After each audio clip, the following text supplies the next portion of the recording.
else. Exactly. But here's the problem, man.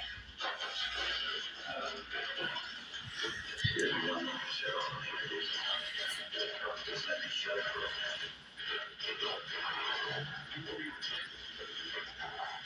It looks like this pipe has been run over by a car.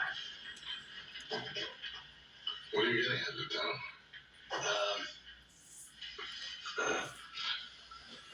What if the victim was killed by a car? What if the victim was killed by a car? That's what occurred to me, sir. Maybe Professor Nicholson hit by a car in his own driveway. Does the coroner confirm that? Yes, sir, he does. He tells me that the bodily injuries were consistent with that of a hit-and-run victim. And how did the body get inside the house? Could have dragged himself in. No, not that scuff mark. What? Scuff mark, sir. I found a scuff mark on the living room door. Shoe polish I checked. Definitely came off of Professor Nicholson's shoes. And what did that tell you? I don't know. In my mind, that reinforces the theory that the body was moved. So what you're saying, in effect, is that somebody killed Nicholson outside and then carried him inside. Now, why would anybody want to do a thing like that? I don't know. But, if you move the body, then the signs of struggle are fake. And if they're fake, then the two glasses and the watch, wallet, and heroin, they all could be fake. I don't know. The only thing I know, whoever did this, he had a brain. You know what I mean?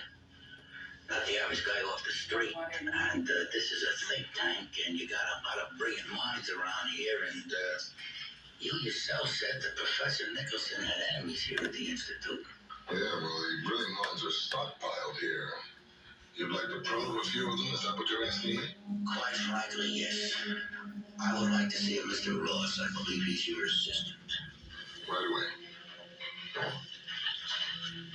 Send Ross in. Yes, sir. Why Ross? Well, I noticed a fellow up at the motor pool. He was repairing the front end of Ross's car. What do you like? I'm afraid I'm going to have to disappoint you, Lieutenant, but Ross's car and I had a little collision in the parking lot out here last night. I heard about this. I know what you're getting at, of course. If Ross ran down Nicholson, then the front of his car might have evidence of it, and the collision with my car would have destroyed it. I'm afraid so. Well, it's a bad break. Yes, sir, it is. Of course, not for Ross. Not if he's guilty. Lieutenant, I've known Ross for a long time. I respect that, sir. But, I checked the log with the garage man. He's got 3 miles on his car that shouldn't be there. And from here to Nicholson's house, round trip, just about 3 miles.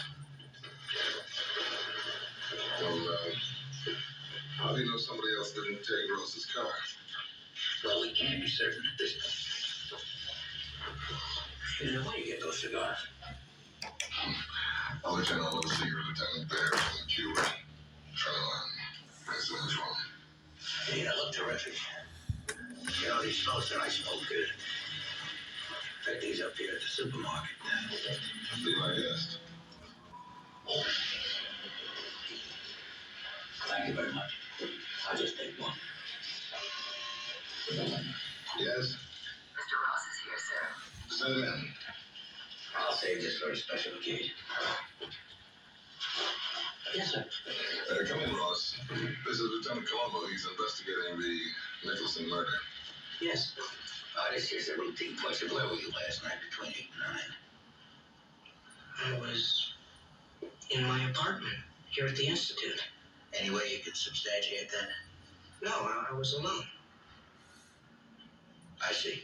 Well, that's all I wanted to know. Thank you very much. I don't understand. Am I a suspect? No, sir, no, you're not the suspect. No, not at all. Just covering all bases. Anything else? No, sir. Thank you, Ross.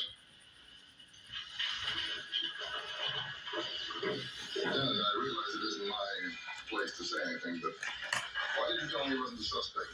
Throw him off his guard? He's not a suspect. Since when? Since I saw him. Too small.